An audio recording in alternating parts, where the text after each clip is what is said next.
사랑하는 여러분, 지난 한 주 동안 우리 대한민국을 어떻게 보셨습니까?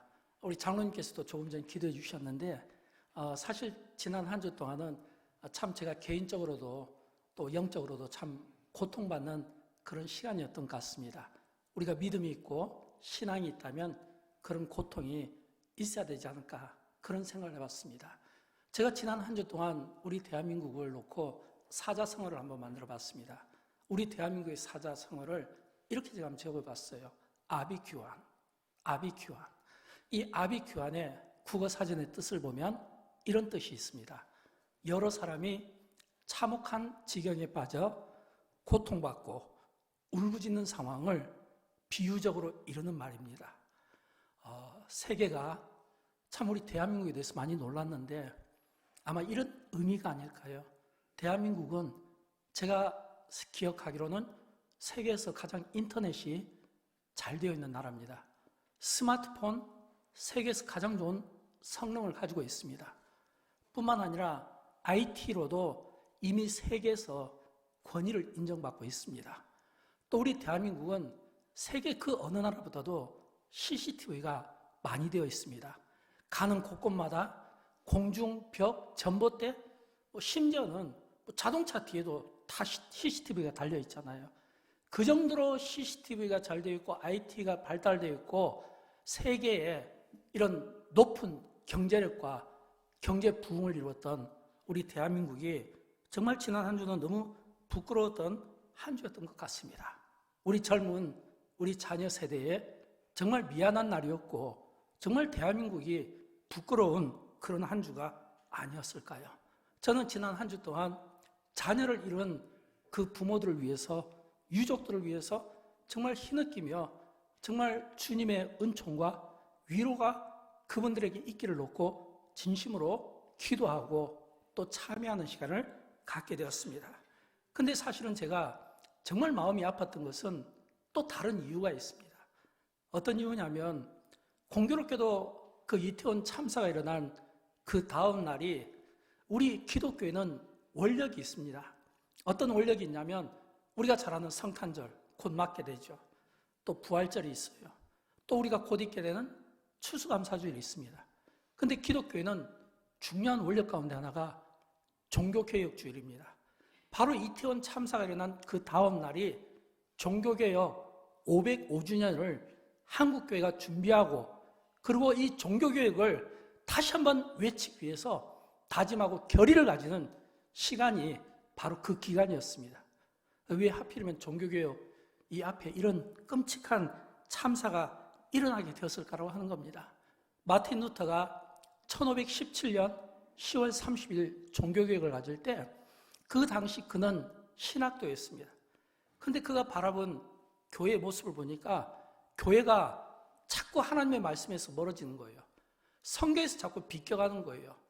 이 특별히 이 마틴 루터 그 젊은 청년의 이 신학자의 그 가슴을 뜨겁게 했던 것은 뭐냐면 이 교회가 자꾸 성경에서 비껴가고 이 교회가 하는 일이 뭐냐면 지도자들이 그 당시 베드로 성전을 건축하기 위해서 막대한 건축비가 필요했고 그 건축비를 모으기 위한 과정 가운데 하나 뭐냐면 면죄부라는 이상한 제도를 만들어서 죄를 지으면 헌금 내면 용서를 받는다고 하는 그래서 많은 사람들에게 이 면죄부 제도를 통해서 얻게 된 그 수익으로 교회 건축에 열을 올릴 때 한 젊은 뜨거운 이런 이 가슴을 가졌던 이 청년 루터가 받아들일 수가 없었던 겁니다. 이거는 교회가 아닌데 성경이 말하는 교회의 모습은 아닌데 주님이 보고 싶어하는 교회의 모습은 아닌데 그래서 외친 게 프로테스탄트 이 개혁주의를 외치게 됐고 종교개혁을 그때 시작하게 된 겁니다. 여러분 우리가 종교개혁을 할 때 이 종교개혁은 종교가 개혁되는 게 아니라 엄밀히 말하면 교회가 개혁돼야 된다. 교회 개혁을 종교개혁이라고 한 게 맞습니다. 이 마틴 루터가 종교개혁을 하고 이 종교개혁을 이게 신학적으로 학문적으로 완성시킨 사람이 요한 칼빈입니다. 이 요한 칼빈이 종교개혁을 할 때 내건 슬로건이 뭐냐면 자기가 자기 자신을 교회를 개혁하기 위한 교회 개혁자라고 했습니다. 그래서 이 칼빈이 한 말이 이거예요. 교회는 날마다 성경과 성령으로 개혁돼야 된다. 교회는 날마다 성경과 기도로 이 성령으로 개혁돼야 된다. 자꾸 바뀌어야 된다는 거예요. 이거를 우리가 다짐하지 않으면 교회는 언제부턴가 세속적으로 흘러갈 수밖에 없고, 교회는 건물 위주, 성장 위주로 나갈 수밖에 없는 그 연약함을 가지고 있다고 하는 겁니다. 사랑하는 여러분, 지난 한 주 동안 우리 대한민국이 겪은 이 끔찍한 이 불행이 이게 누구 책임일까요? 많은 사람들은 법과 원칙을 이야기하고 그렇게 TV에 나서기를 좋아하고 마이크 잡기를 좋아했던 사람들은 어디에 갔습니까? 온데간데 없고 아무도 책임을 지지 않으려고 하는 이런 이 사실 앞에서 사실은 교회도 부끄러움을 느껴야 되지 않겠습니까? 저는 하나님께서 왜 하필이면 이 종교교육주를 전날에 이런 이 끔찍한 이 일을 오늘 우리에게 보여주셨을까라고 할 때 교회가 책임이 없다? 이렇게 말할 수 있을까요? 여러분, 교회는 우리의 어린 자녀들에게 이 기독교 세계관을 가르쳐주고 기독교 세계관으로 인한 꿈을 심어주고 기독교 세계관을 통해서 그들에게 희망을 심어주고 이 세상을 살아가는 법을 가르쳐주고 이것이 대안이라는 것을 교회가 언제부터인가 이거를 포기하게 된 겁니다. 이번에 이 3년간의 이 코로나 기간을 한번 보십시오. 이 코로나 기간 동안 교회는 얼마나 많이 문을 닫았습니까? 얼마나 많이 문을 닫고 온라인 예배를 드리고 얼마나 많은 모임들이 자제되고 또 이것 때문에 얼마나 우리가 많은 기도하고 예배드리는 시간들을 우리가 포기해야만 했고, 그런 그 가운데 우리가 너무 중요한 것들을 놓쳐버리고 있지는 않는가? 여러분, 우리가 잘 아는 이 할로윈데이, 이거는 사실은 이게 병든 문화 중에 하나입니다. 이런 이 병든 문화가 오늘 한국 사회에 이것이 뿌리를 내릴 수 있었던 것은 잘못된 상업주의 아니겠습니까? 3년 동안 우리 젊은 청년들이 3년 동안 코로나에 의해서 폐쇄되어 있고 닫혀져 있던 그 속에서 있다가 이제 해방되니까 그 해방의 그 기쁨을 가지고 나올 때 상업주의와 병든 문화, 잘못된 이런 세속주의가 만들어낸 이 작품 아니겠습니까? 교회는 무엇을 했는가? 오늘 정치인들은 무엇을 했는가? 오늘 이 세상을 책임진다고 그렇게 떠들어대는 사람들은 무엇을 했는가? 우리 자신이 스스로를 좀 돌아보고 성찰해야 되지 않겠습니까? 기독교는 구원의 종교입니다. 구원을 위해서 선포하고 외쳐야 되는 거예요. 그럼에도 불구하고 언제부터인가 교회도 목사도 성도들도 자기밖에 몰라요. 내가 사랑받는 것이 중요하고 내가 인정받는 것이 중요하고 내 이야기를 하는 것이 중요하고, 진짜 놓쳐야 될 게 뭐냐면 하나님은 모든 사람이 구원에 이르고 진리에 이르기를 원하시는 이 하나님 아버지의 이 마음을 우리가 놓치고 살고 있지는 않는지 우리 자신들을 정말 돌아보고 성찰해야 되지 않을까요? 저는 그런 의미에서 지난 한 주 동안 정말 우리 시대가 겪는 이 아픔을 보면서 저 자신이 많이 참회했고 저 자신이 많이 고통을 받으면서 이거는 아닌데 참 이렇게 된 이 원인이 바로 한국교회에 있지 않는가, 바로 우리 목사들에게 있지 않는가. 오늘 우리가 그처럼 기도를 자랑하고 우리의 믿음을 자랑하는 오늘 우리에게 그 책임은 있지 않는가. 주님이 만약 우리에게 물으실 때 우리가 아니라고 대답할 수 있는지 우리 자신이 한번 정직하게 하나님의 말씀 앞에 자신들이 한번 조명받고 영적으로 한번 점검받는 이런 시간들을 가졌으면 좋겠어요. 그러나 또 한편으로 감사도 있습니다. 비록 그 끔찍한 그런 참 슬픈 소식도 있었지만 또 감사한 것은 지난주 이웃 초청교회를 통해서 163분이 복음을 듣게 된 겁니다. 예수 그리스도의 복음을 듣게 된 겁니다. 여러분, 예수 그리스도의 복음을 듣게 되었다는 것은 어떤 의미일까요? 예수 그리스도의 이 복음은 듣는 이들에게 그들이 마음으로 받아들이고 입으로 고백하면, 시인하면 구원이 되는 겁니다. 왜일까요? 성경은 우리에게 구원에 대한 말씀을 하는데 일관되게 구원은 반드시 예수 그리스도를 통해서 이루어지게 된다. 그래서 예수님이 요한복음 14장 6절에서 이런 말씀을 해주셨잖아요. 예수께서 이르시되 내가 곧 길이요 진리요 생명이니. 예수께서 이르시되 내가 곧 길이요 진리요 생명이니 나로 말미암지 않고는 아버지께로 올 자가 없느니라. 여러분, 예수님께서 내가 곧 길이요라고 할 때 이 길은 예수님이 오늘 우리 인생의 안내자가 되어주신다는 겁니다. 예수님이 우리 인생의 길잡이가 되어주신다는 겁니다. 등이 되어주신다는 겁니다. 우리가 구원받을 수 있는 길을 가르쳐 주신다는 거예요. 우리가 천국 가는 길을 가르쳐 주신다는 겁니다. 또 예수님이 진리라는 거예요. 여러분, 진리가 예수인 것을 믿으시기 바랍니다. 세상 사람들은 이 진리를 찾기 위해서 구도자적인 삶을 삽니다. 역사를 살펴보기도 하고 종교를 살펴보기도 하고 철학을 살펴보기도 하는 거예요. 또는 선행을 많이 하면 그것이 진리라고 생각하는 거예요. 그러나 성경은 우리에게 그렇게 말씀하고 있지 않습니다. 진리가 바로 예수 그리스도예요. 예수님 안에서 진리가 있는 겁니다. 그리고 이 진리이신 예수님께서 하신 말씀이 나는 생명이다. 이 말은 뭐예요? 우리가 영원한 생명을 받는 길이 바로 진리 되시고 생수 되시는 예수 그리스도를 통해서 이루어진다는 거예요. 이게 구원입니다. 영광교회 처음 나오신 성도님들 가운데 처음 예수를 믿는 분이 있을지 몰라요. 이후 초청주의를 마치고 처음 신앙생활을 하는 분들이 교회 왔을 때 가장 많이 받는 질문은 두 가지 중에 하나입니다. 정말 내가 예수를 믿어야 됩니까? 정말 교회를 나와야 됩니까? 구원이 교회에만 있는 겁니까? 여러분 이런 질문들을 많이 받지 않습니까? 처음 신앙생활 하는 분들이 정말 구원이 예수를 믿어야만 있습니까? 이런 질문을 받죠? 그때마다 저는 확신을 가지고 이야기합니다. 예, 성도님, 왜 예수를 믿어야 되냐면 세 가지인데 그 첫째는 뭐냐면 구원입니다. 왜 예수를 믿어야 하냐면 구원을 받기 때문입니다. 여러분 성경에 보면 예수님을 믿어야 구원받는다는 말씀이 많이 나오잖아요. 그 가운데 요한복음 3장 16절과 17절 말씀 우리 같이 읽어보도록 할까요? 하나님이 세상을 이처럼 사랑하사 독생자를 주셨으니 믿는 자마다 멸망하지 않고 영생을 얻게 하려 하심이라. 하나님이 그 아들을 세상에 보내신 것은 세상을 심판하려 하심이 아니요 그로 말미암아 세상이 구원을 받게 하려 하심이라. 아멘. 그를 믿는 자마다, 예수를 믿는 자마다 멸망받지 않고 영생을 받고 예수로 말미암아 세상이 구원을 받게 하시기 위하여 하나님께서 아들이신 독생자 예수 그리스도를 우리에게 내어주신 겁니다.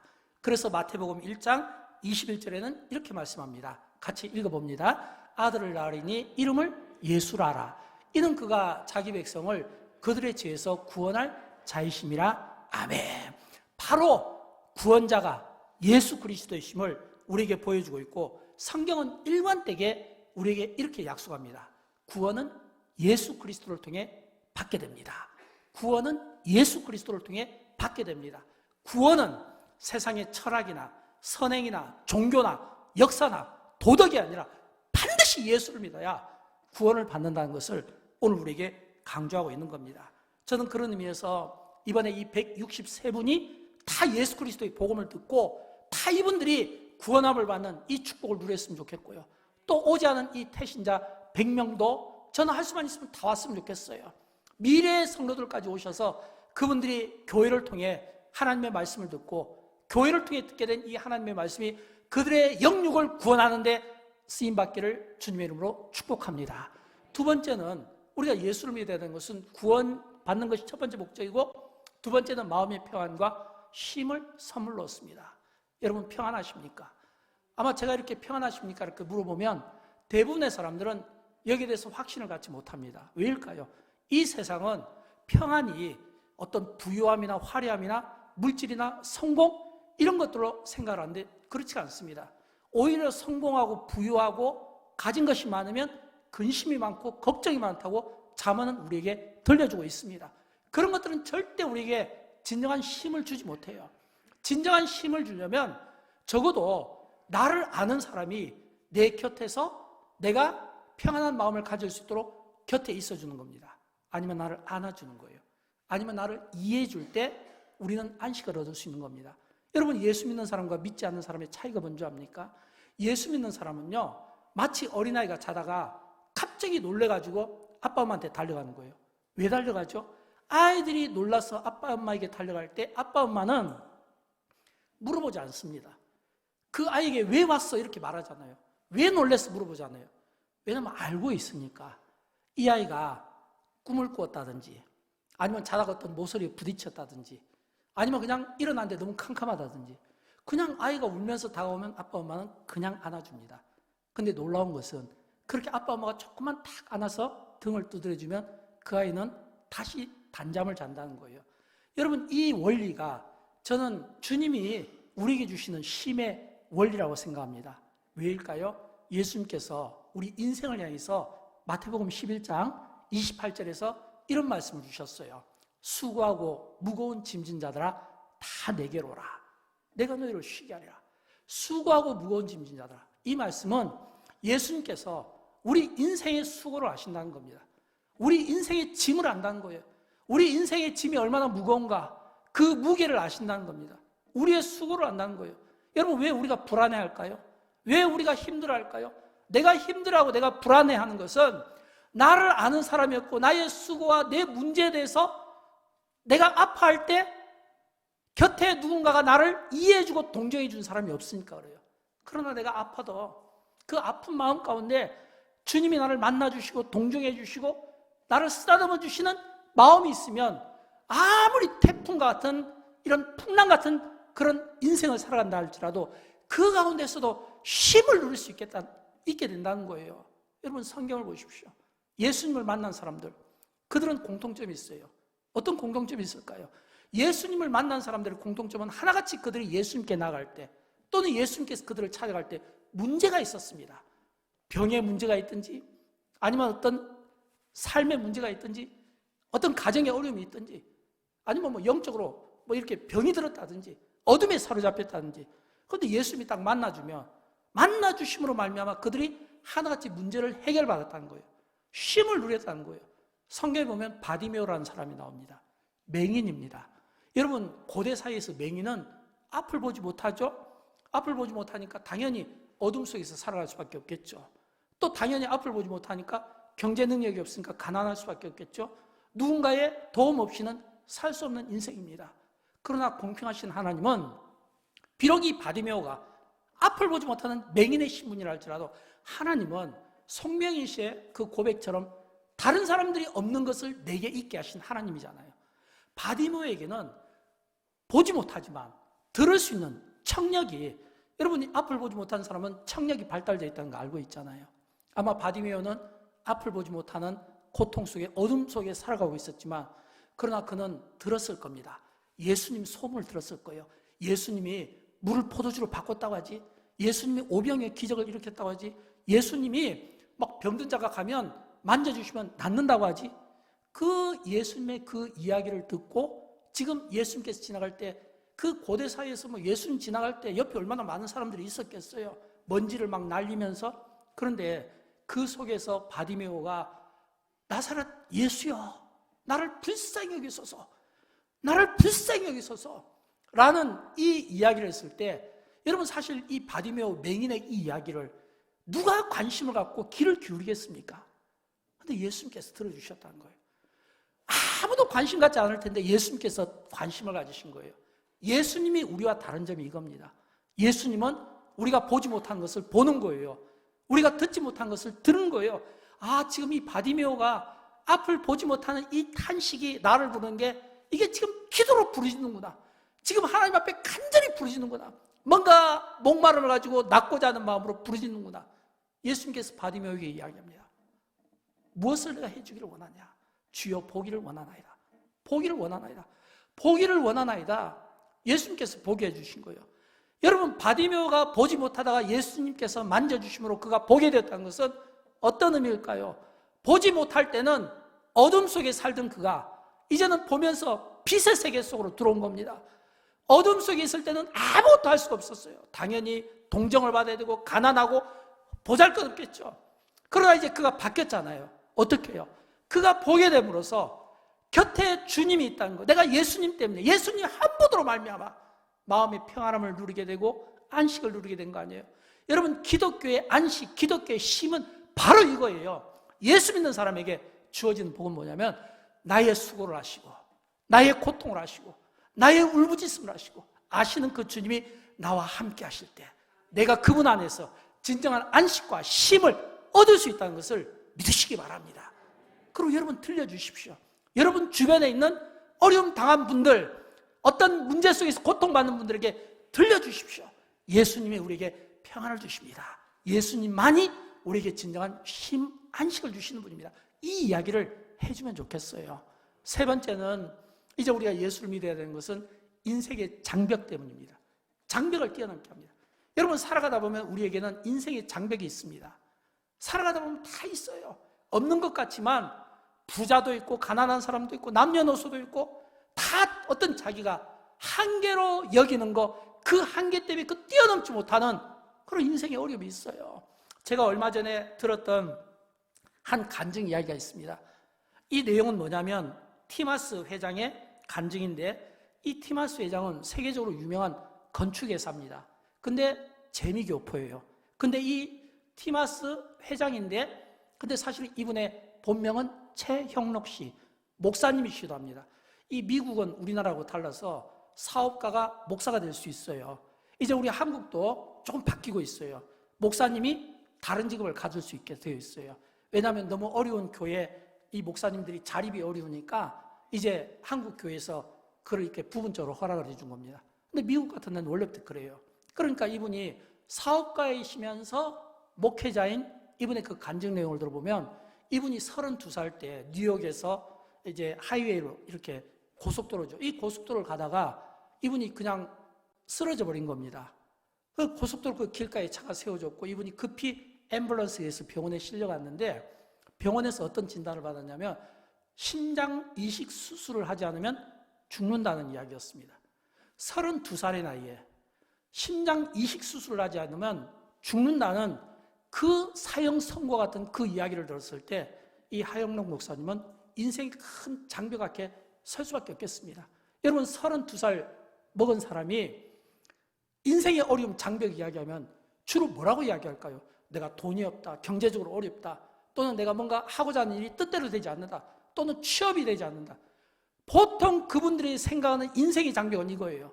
근데 32살 먹은 사람이 심장 수술을 하지 않으면 죽는다고 하는 이 이야기, 한 번도 생각해 보지 못한 그런 그 끔찍한 죽음이라는 이 단어를 목전에 두고 그가 어떻게 이겨냈냐면 기도로 이겨냈다고 그는 간증을 통해서 그의 책을 통해 고백하고 있습니다. 기도로 이겨냈다. 하나님, 나에게 심장을 이식해 줄 분을 만나게 해주세요. 혈액형도 같고 체형도 같고 그리고 세포도 같은 건강한 사람을 만나게 해주세요. 5개월 동안 기도를 했다는 거예요. 근데 5개월 동안 기도를 했는데 하나님께서 기도에 응답을 주셔서 5개월 만에 병원에서 소식이 온 거예요. 이 지금 하영록 목사님에게 당신과 똑같은 이런 심장을 이제 이식해 주는 이 과정이 되었다고, 누군가가 기증한 사람이 있다고. 그래서 이분이 이제 수술을 하기 위해서 병원에 갔는데 얼마나 기분이 좋겠습니까? 얼마나 하나님 앞에 감사하겠어요? 얼마나 하나님 앞에 영광을 올려드리겠습니까? 그런데 딱 병원에서 수술을 하려고 하는데 의사가 다직한 목소리로 속삭입니다. 옆에 여자분 계시죠?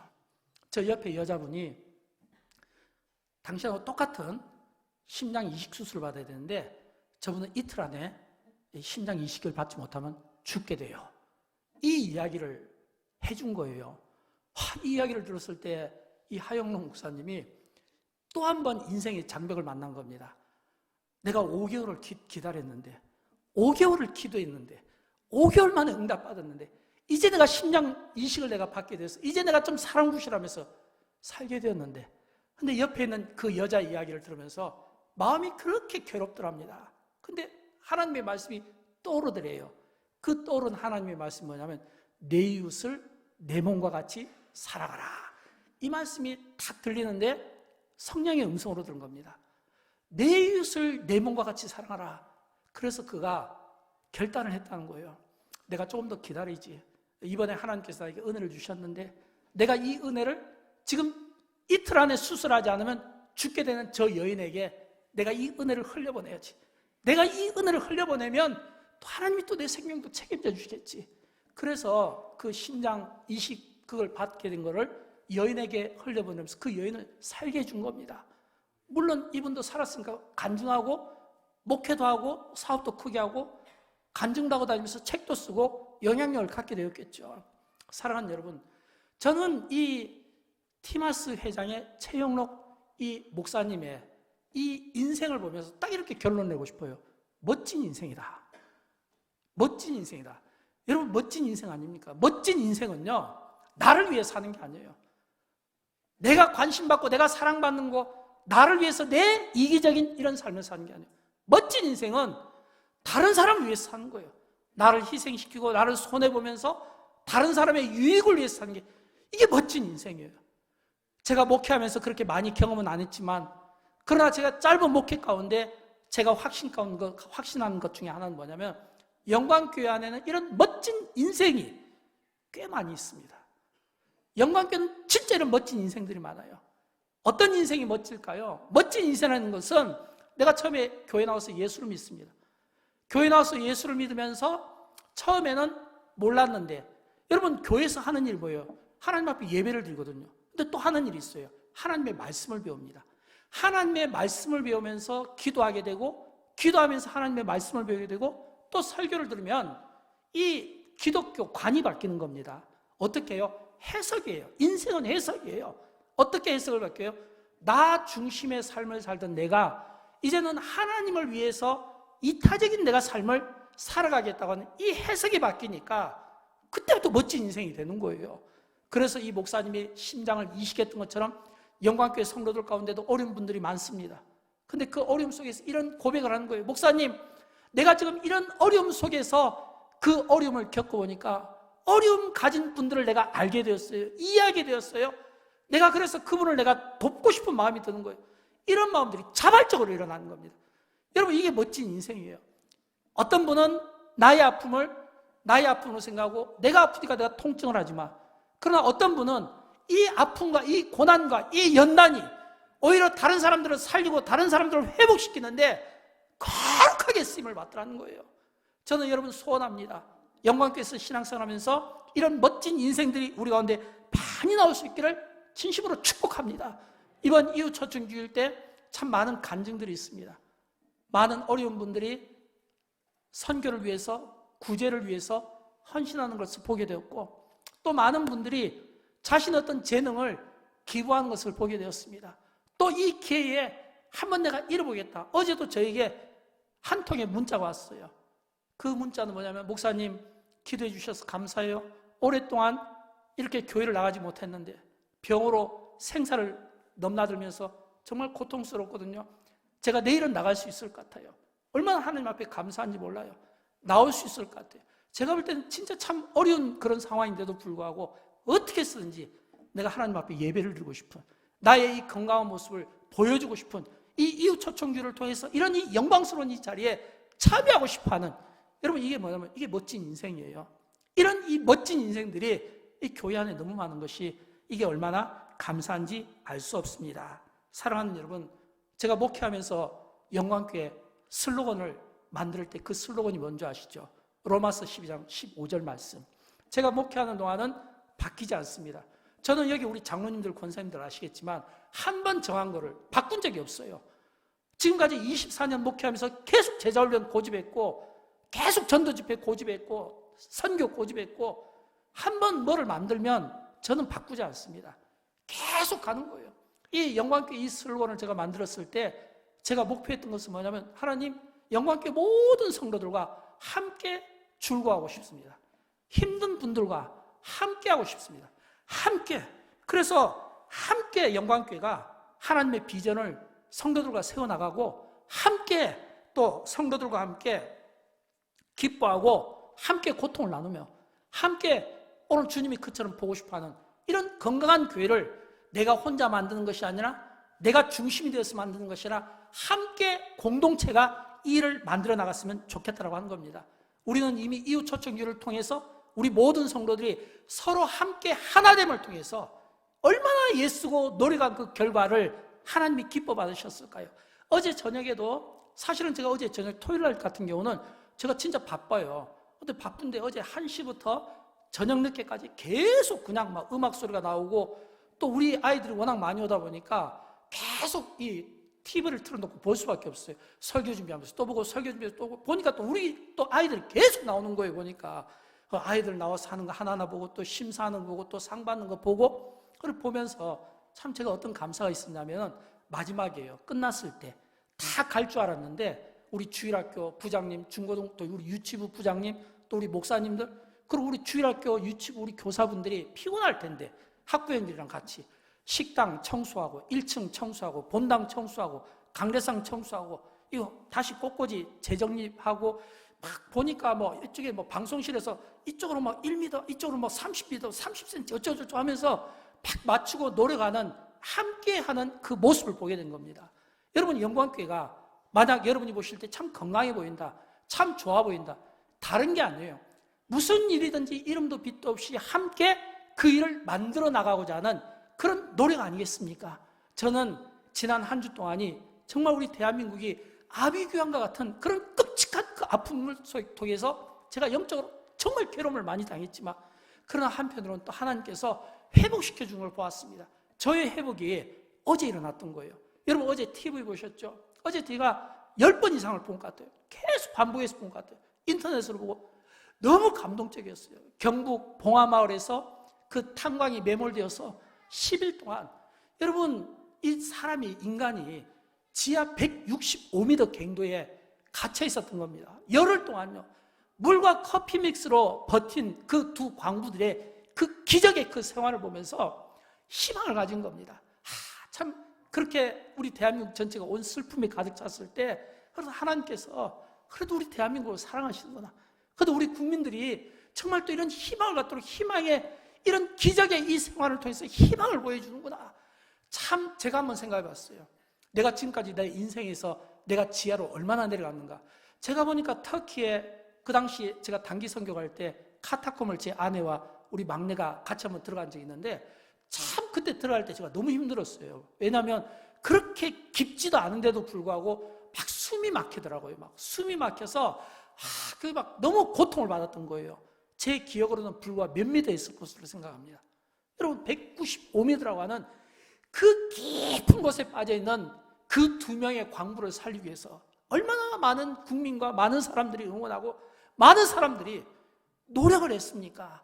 이제 마지막 그분이 이렇게 그 책임자가 이제 브리핑을 하는데, 그 경찰서장이 뭐라고 브리핑을 하냐면, 그 브리핑이 사실은 30초였는데 제 마음에 너무 와닿습니다. 왜 와닿냐면, 함께 울고 웃으며 함께 작업했던 동료를 구출하기 위하여 함께 고되고 힘든 작업에도 끝까지 묵묵하게 이 작업에 함께 해준 동료들에게 감사하고 국민들에게 감사한다고 하면서 함께라는 그 단어를 통해서 이 함께의 힘을 보게 된 겁니다.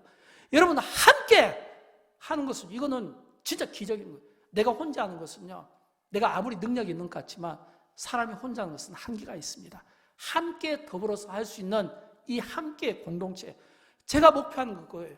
하나님, 영광교회가 정말 함께 모든 성도들이 함께 건강한 교회를 만들어갔으면 좋겠습니다.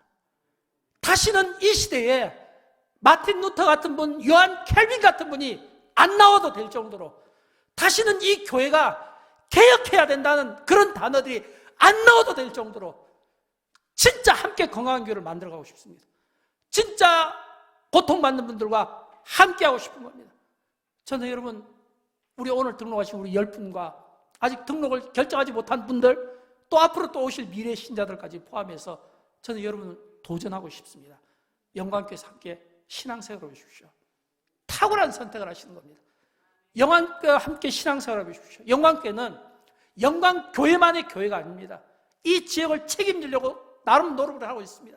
어려운 분들을 돕고 어려운 교회들을 돕고 있습니다. 선교도 세계 5대 양육대주 곳곳에 많은 선교사들을 파송하고 내보내고 있습니다. 교회가 교회로서의 어떤 이게 정체되지 않도록 나름대로 최선을 다하고 노력하는 우리 장로님들이 계시고 교육자들이 계시고 기도하는 성도들이 있는 한 영광교회는 건강하게 주님이 그처럼 찾고 싶어하는 예배자의 이런 건강한 모습을 보게 될 것입니다.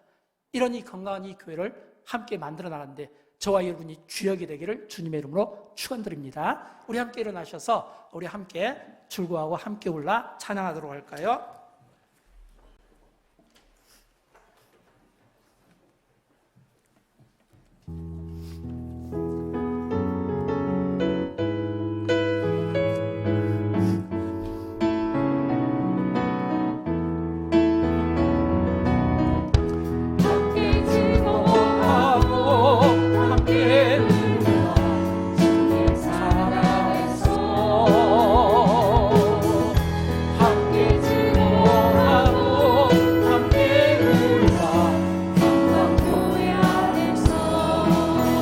사랑이 넘치는 교회